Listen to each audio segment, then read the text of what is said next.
Shalom, shalom, shalom. First and foremost, all praises and double honors due to Yahweh Bahashem Hamashiach Ramalak Yahweh Shai. Secondly, this is Brother Yaradan from WFI Detroit coming back at you with yet another cold cut. Today in this cold cut, as you can see, we'll be touching on a video titled MBL Scientist Demonstrates How Oysters Filter the Water. Right? This is very edifying because you understand what the role and the duty of an oyster is. Right? Now, according to the Bible, we understand an oyster is unclean, pursuant to Leviticus 11th chapter. This is Leviticus 11 and 9 on down. These shall ye eat of all that are in the waters. Whatsoever hath fins and scales in the waters, in the seas and in the rivers, them shall ye eat. Right? Clearly, a clam, this mollusk, this oyster, it doesn't have any fins or scales. All right. Therefore, what? He's unclean. All right.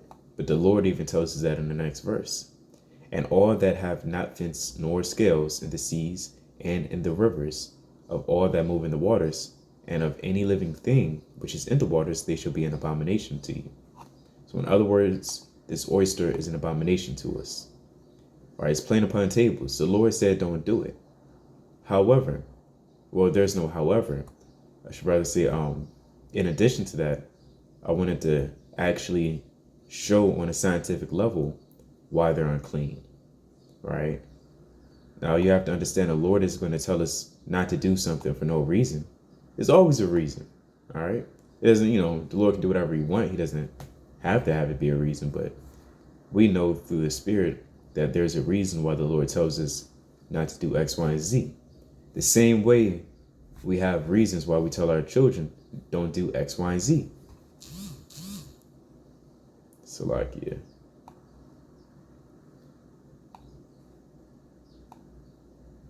So let's dive into it.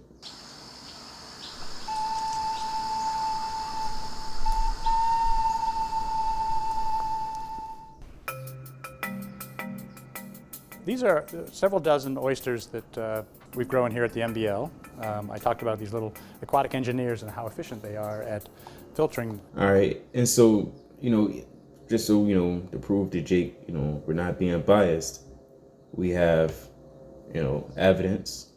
We have somebody in this field that understands aquatic and biological life, and, they're scientists, right, in short. We have Esau to tell you. If you don't believe us, here's that out of the mouth of the devil. Esau, he'll tell you. All right. Since Jake always have a hard time believing your own people, hear from Scott. All right. The director, scientific aquaculture program, marine biological laboratory. All right. He'll tell you. He want to show you something. The water. And so this is some algae that we grew here at the MBL, but these are naturally available. There, that's a good meal for these guys. And I calculate that in this 5-gallon aquarium with this many. And algae is like it, but algae is unclean as well. Typically, any animal that's a decomposer is going to eat unclean things. All right. So just keep that in mind. Oysters in here, that the oysters should be able to filter the algae out of the water and make it virtually clear in the course of about 2 to 3, maybe 4 hours at the most.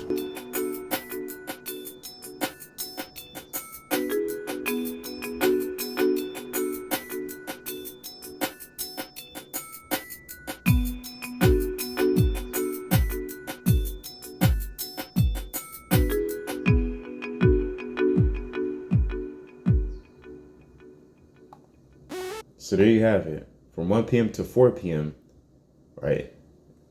It shows you how these oysters is eating that algae, right? And cleaning this whole tank. So imagine if you take all the oysters out of a river or the sea. The whole seas would smell like filth and skunk, all right? And guess what? You can already experience that if you're in Baltimore. There's a reason why it's an algae outbreak, why it's so much damn algae down there, and why the waters look green. That's that algae. So when you take out these crustaceans and these mollusks And these decomposers, they clean up the sea floor, is going to be filthy. That's what happens when you take these animals out the water and you eat it. The whole ecosystem just falls apart. All right. Now you got overpopulation or overgrowth of algae. All hell is breaking loose. The water stink. It smell muddy. It smell dirty. It look nasty. It stink during the summer times.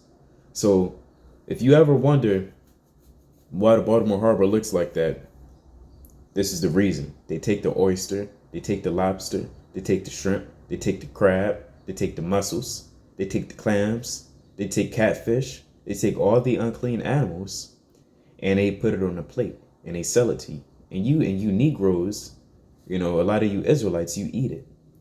All right. A lot of you 2/3, this is your favorite meal.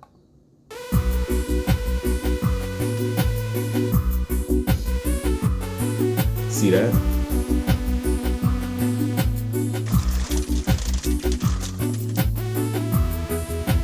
So Esau also has a lot of blood on his hands. This is Proverbs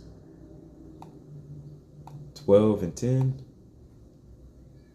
A righteous man regardeth the life of his beast, but the tender mercies of the wicked are cruel. So by them taking out these clams, that's going to cause a domino effect on an ecosystem, which will ultimately mess up another animal, another beast way of life. Therefore, resorting that certain animal or beast to eat other things that it shouldn't eat. So again, it's a huge domino effect. So Esau does not regard the life of his beast.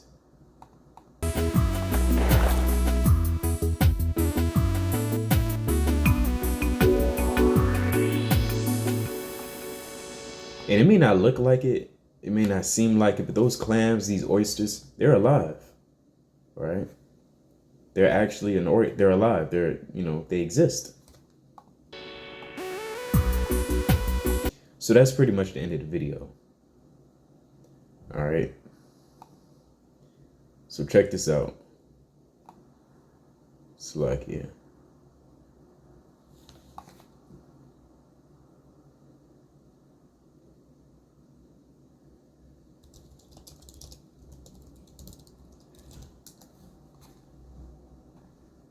All right, oysters eat phytoplankton or small bits of algae suspended in water. They are filter feeders, which means that they obtain their food by filtering water in and over their gills.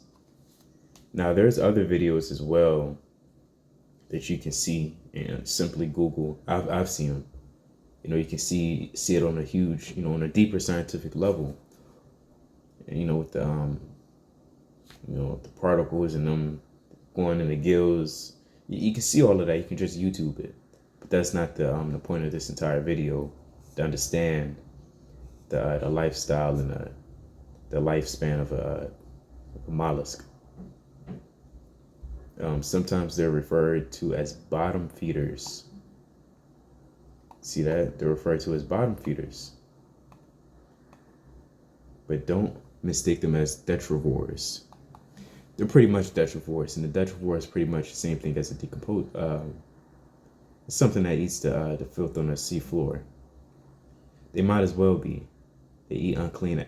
They eat the unclean plants, and they pretty much filter the sea floor. They make it clean. Anything that eats something in order to make the environment clean is not only is it unclean itself, but it's Esau may say don't mistake them as detrivores, but they have the same function as the detrivore.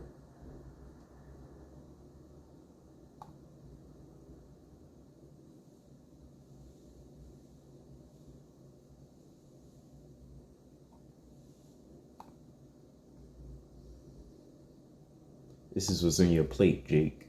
You eat that. You gotta be one sick individual to eat that. You gotta be a real pervert. And they try to dress it up with garnishes and seasonings and things like that, but that shit not cool. That looks gross. That looks inappropriate.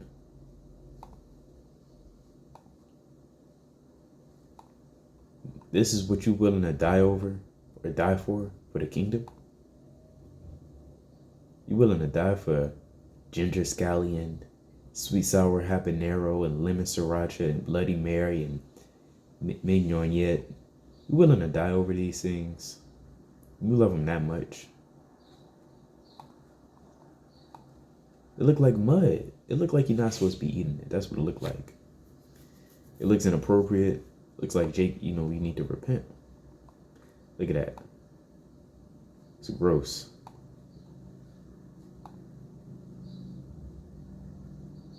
What's this? Got mollusk.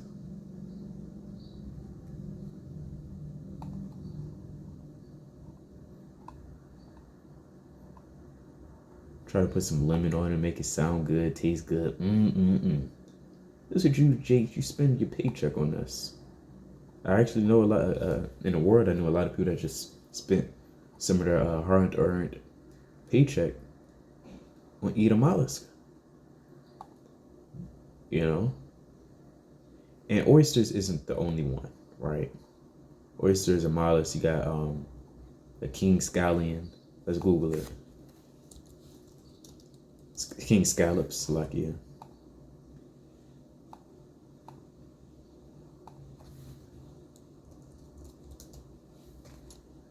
Jake, you love your scallops too.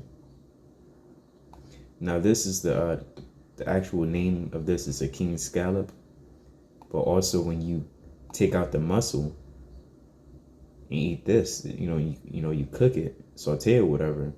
This is also called the scallop. So this is actually a muscle in that scallop, but when you cook it, it's also called the scallop.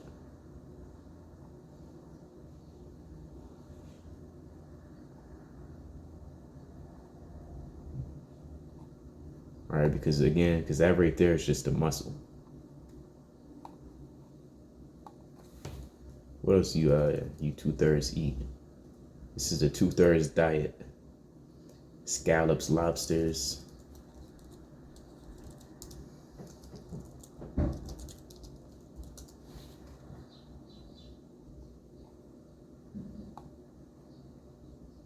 Their abundance also meant colonists had easy access to protein during bad seasons or a harvest, so lobsters quickly garnered a reputation as the poor man's meal. They were fed to prisoners, apprentices, and slaves. Who were slaves during when the colonists was here and doing anything? Gad and us, as a way to save money. Fresh lobster was suddenly popular with early New England tourists.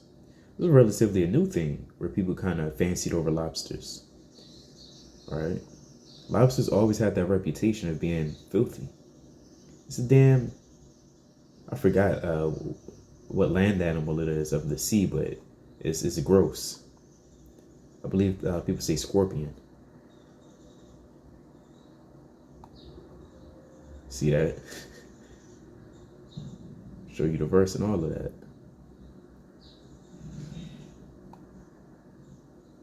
While people often call lobsters the cockroaches of the sea, lobsters are not very related to cockroaches. While both are invertebrates with very distant common ancestors, they evolved.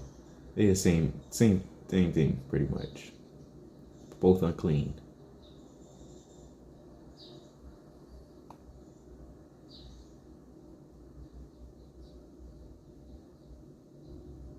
See, that is bad for your heart.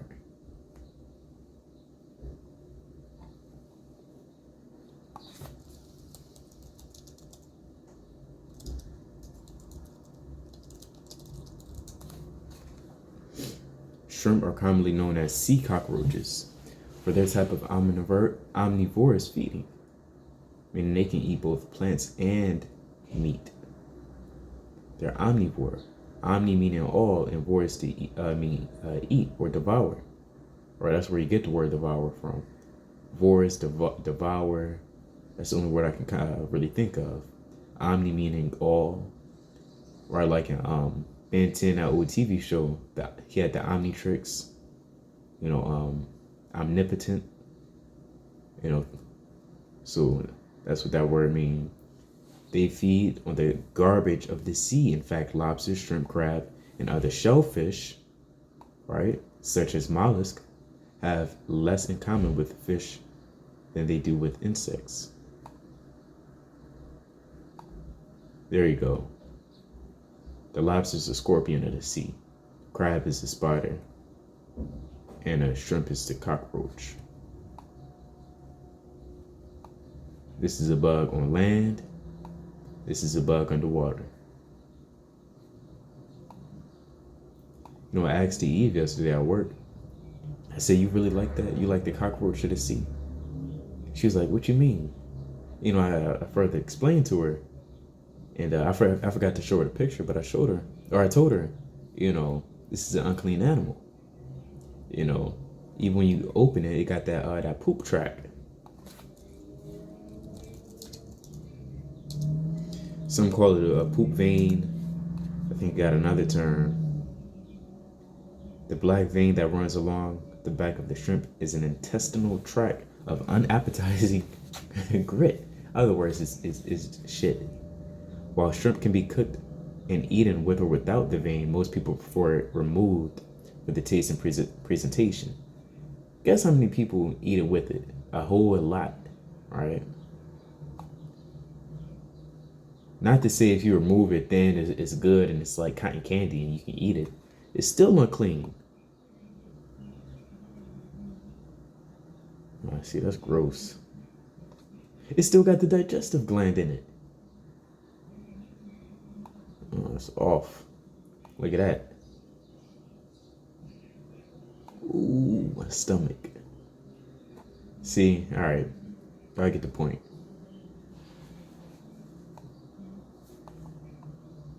So, Abaratazai, Israel that's dealing with struggling with eating seafood, Lord willing, this video kind of put the spirit on you to not eat it anymore.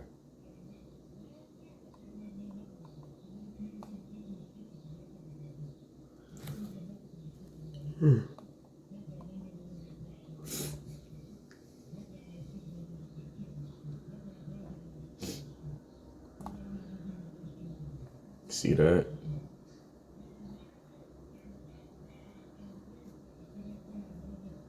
All right, we're not going to go into a huge type of, it's not going to be real. It's not meant to be real elaborate, but just for you Israelites to get the point that you're not supposed to be eating these unclean animals.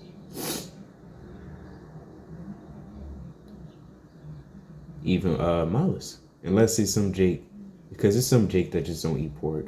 All right, but you still eat shrimp. Brother, you might as well eat pork if you're eating shrimp.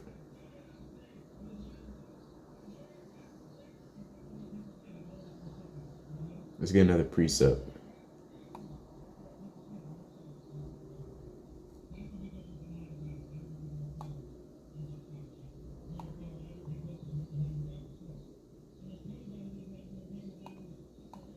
Proverbs 12:28. And the way of righteousness is life, and in the pathway thereof there is no death. There is no death because you're keeping the commandments, right? You understand the what's the word? The ramifications of eating unclean animals is what? Heart disease, gout, diabetes, high blood pressure, cholesterol, all of that, right? So if you can continue in that lifestyle of eating unclean animals and crustaceans, then hey, what's before you? Death, right? On a physical level and on a spiritual level, all in one, because the wages of sin is death. Unless say you can eat and still survive, and something might not happen to you at that moment, the Lord can still judge you, not by the result of eating that shrimp, but solely off the fact that you're in sin.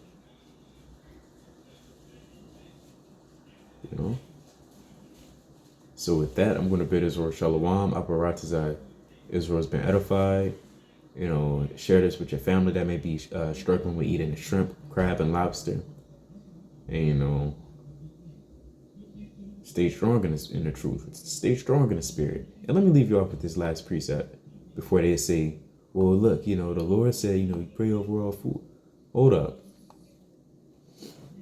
First of all, you don't know what First Timothy's going into. This is Isaiah 66 and 17. I want to start at 16 to get some context. Let's start at 15. For behold, the Lord will come with fire, and with his chariots like a whirlwind, to render his anger with fury and his rebuke with flames of fire. Right? So we understand the Lord is coming back with vengeance and anger. All right? And he's coming back with a flame of fire, not to show it off and say, oh, look what I can do, and, check out this, oh, you want to hold it? He's not coming back, with that type of mentality. That's the instrument of destruction. Verse 16, for by fire and by his sword will the Lord plead with all flesh, and the slain of the Lord shall be many. So the Lord's not coming back with you to, go to Bubba Gump Shrimp and to kind of go to Red Lobster and go sightseeing. And, the Lord's not coming back for those reasons. He's coming back to plead with all flesh, and the slain of the Lord shall be many. Right? And then it gets specific. This is verse 17. They that sanctify means to make holy, make acceptable, right? Make right. They that sanctify themselves and purify themselves in the gardens, behind one tree in the midst, right? Whether you be in public or in private, right? And you trying to make yourself acceptable, eating swine's flesh, and the abomination, and the mouse shall be consumed together, saith the Lord. So it listed swine's flesh and the mouse in the same sentence because they all have something in common. They're abominations. What did it say in Leviticus 11 and 9? Whatsoever hath no fins or scales in the waters, that shall be an abomination unto you. So malice is an abomination. Did the Lord come back? Can I look outside my window and I can see the Lord mowing the lawn? Kind of, I got to eliminate that. The Lord's not back yet, right? Meaning that when he does come back, he's still going to keep his word. For the Lord is not a liar. He told us that in Malachi, or it's like in Titus. This is Titus 1 and 2. In hope of eternal life, which God that cannot lie promised before the world began. So he's not going to lie and say, well, I changed my mind. I'm going to put my sword back in the sheath. I'm going to put my hands up and I'm going to say, look, I ain't going to do it no more. He's not going to tell the chariots, oh, fall back. Look, the Lord is not going to lie. So when he says he's going to come back with flames of fire, right, and sword and vengeance, he mean it. And guess what? For brothers that may also may be saying, well, that's Old Testament, Old Testament. You kind of put your hand Old Testament, Let me show you something.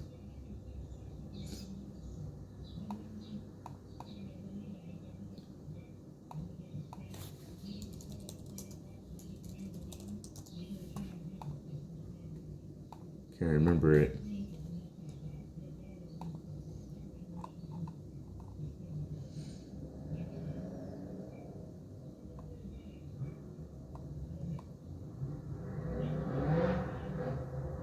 Where is that at?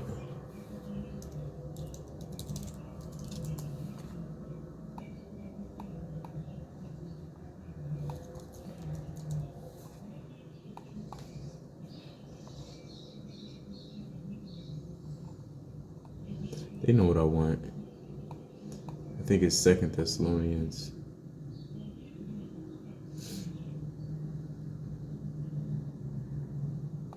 Okay, that's a precept. That's not what I want. It's 1 Thessalonians 1 and 10. And to wait for his Son from heaven, whom he raised from the dead, even Yahushua, which delivered us. Oh, that's another one. So let me see. Let me find it real quick. 2 Thessalonians. All right. So again, I'm bringing this out for Jake that may be watching and scoffing. So we'll hold up. It's the Old Testament. Don't say the New Testament. Ugh. And flaming fire, taking vengeance on them that know not God, and that obey not the gospel of our Lord Yahushua HaMashiach. You understand in Matthew, the 5th chapter, and the 17th verse on down, he said, I come not to destroy the law. All right, Leviticus is a law. He said, I didn't come to destroy that, but to fulfill it. All right? He came to fulfill the things that were written of him in the book of Isaiah, in the book of Psalms, right? In the book of, even in Genesis, right? He came on the scene to fulfill the things that were written of him, right? In other words, they wrote it out and the Lord had to play it out. That's him fulfilling the role, right? Fulfilling what was written down, right? Fulfilling the prophecy, not fulfilling in a sense of it's complete, it's done, like it's done away with, you know. Who shall be punished with everlasting destruction from the Lord and from the glory of his power, when he shall come to be glorified in his saints and to be admired in all them that believe, because our testimony among you was believed in that day. So Khan, the Lord is coming back with vengeance and a sword and fire. So you Israelites, you better put down the oysters, put down the shrimp, put down the crab, put down the lobsters, the mollusks, the shrimp, put it all down. Put down the pork chop too. You know, put down the vulture, whatever unclean animal you may be eating, put it down. But with that, I'm going to bid Israel Shalom and to stay strong in the spirit and truth and in power of Yahweh Shemel Shai. Shalom.